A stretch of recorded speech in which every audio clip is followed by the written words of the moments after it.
થરાદમાં ભગવાન જગન્નાથની ભવ્ય રથયાત્રા યોજાઈ। થરાદમાં શ્રી રામ સેવા સમિતિ દ્વારા ભવ્ય ભગવાન જગન્નાથજીની શોભાયાત્રા ધામધૂમથી નીકળી હતી।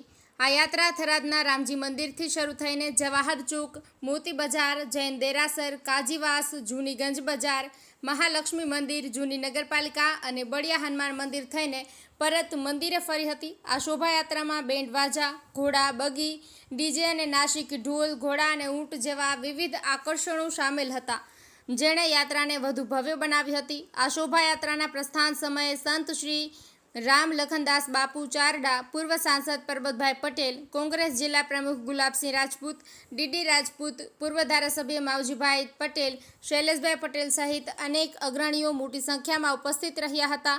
યાત્રા દરમિયાન શાંતિ અને સુવ્યવસ્થા જાળવવા માટે ચુસ્ત પોલીસ બંદોબસ્ત ગોઠવવામાં આવ્યો હતો। આ બંદોબસ્તના કારણે શોભાયાત્રા શાંતિપૂર્ણ રીતે સંપન્ન થઈ હતી। મુસ્લિમ સમાજ દ્વારા આ શોભાયાત્રાનું સ્વાગત કરવામાં આવ્યું હતું, જે કોમી એકતાનું ઉદાહરણ પૂરું પાડે છે। શોભાયાત્રાના રૂટ પર ભક્તો અને સેવાભાવી સંસ્થાઓ દ્વારા ઠેર ઠેર ઠંડા પીણા, લીંબુ શરબત, છાશ, આઈસ્ક્રીમ અને શરબતના કેમ્પનું આયોજન કરવામાં આવ્યું હતું। ભગવાન જગન્નાથના મહાપ્રસાદનું મોટી સંખ્યામાં ભક્તોએ લાભ લીધો હતો।